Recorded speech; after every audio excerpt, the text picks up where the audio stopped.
kehidupan dalam kuburan jauh lebih panjang dibandingkan kehidupan di dunia. Nabi SAW bersabda, "A'maru ummati baina sittina wa sab'in."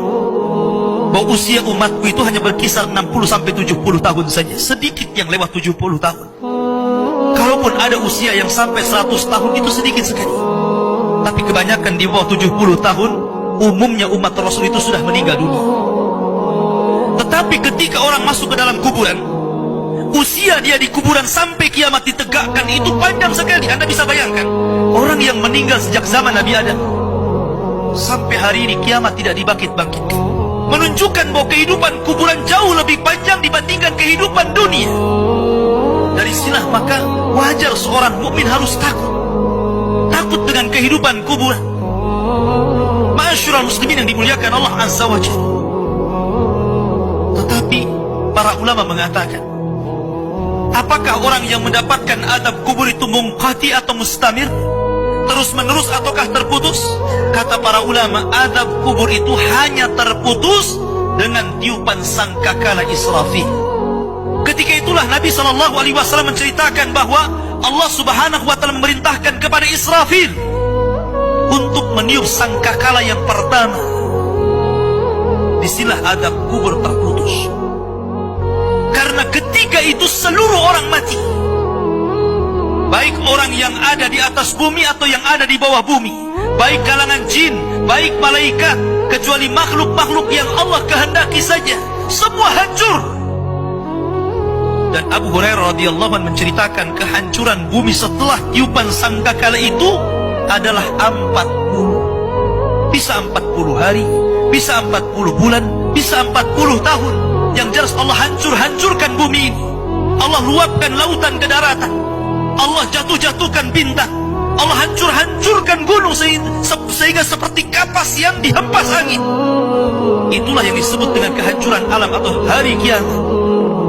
Baru setelah kemudian bumi tidak bulat lagi, tapi bumi terhampar.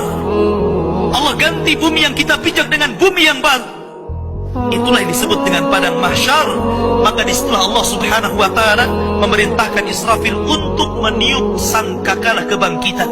Yang kedua kalinya Israfil pun kemudian meniup sangkakala. Maka dari situlah manusia keluar dari perut bumi. Wa akhrajatil ardu athqalaha. Allah keluarkan beban-beban beratnya. Disitulah orang-orang yang beriman, ketika mereka muncul dari kuburan, maka mereka akan berkumpul dengan keluarganya. Allah mengatakan, alladzina amanu wattaba'athum dzurriyyatuhum biimanin alhaqna bihim dzurriyyatuhum. Orang-orang yang beriman, kemudian keimanan diikuti oleh keluarganya, oleh istrinya, oleh suaminya, oleh bapaknya, oleh anak-anaknya, oleh cucu-cucunya.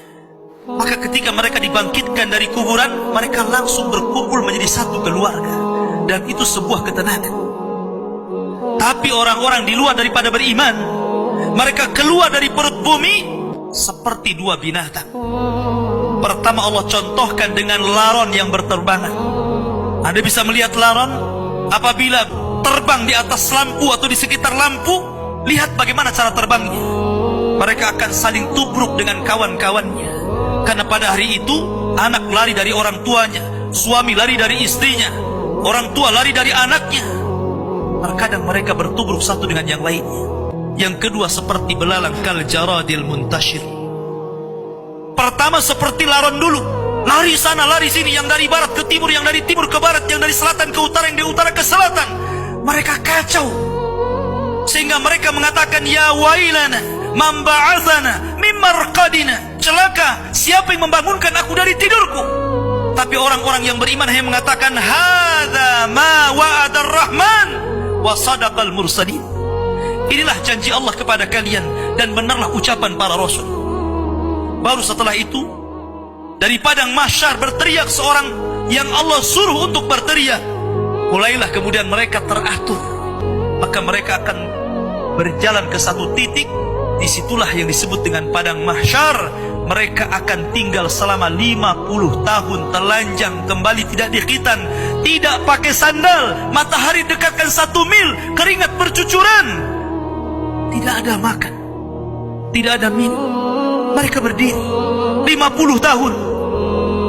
Sehingga akhirnya orang-orang saleh mereka berkumpul, datang kepada Adam minta syafaat. Adam memberikan udzur, tidak sanggup memberikan syafaat. Kata Adam, datanglah kalian kepada Nuh, karena dia Rasul pertama dalam Islam, Rasul pertama setelah aku. Maka mereka pun kemudian datang kepada Nuh. Nuh pun memberikan udzur, datanglah kalian kepada Ibrahim, karena dia Khalilur Rahman. Maka mereka datang kepada Ibrahim. Kata Ibrahim, aku tidak sanggup berikan syafaat, datanglah kalian kepada Musa, karena dia Kalimur Rahman. Ketika mereka datang kepada Musa, kata Musa, datanglah kepada Isa. Isa pun memberikan udzur, tidak bisa. Seandainya kalian datang kepada Muhammad sallallahu alaihi wasallam itu lebih baik.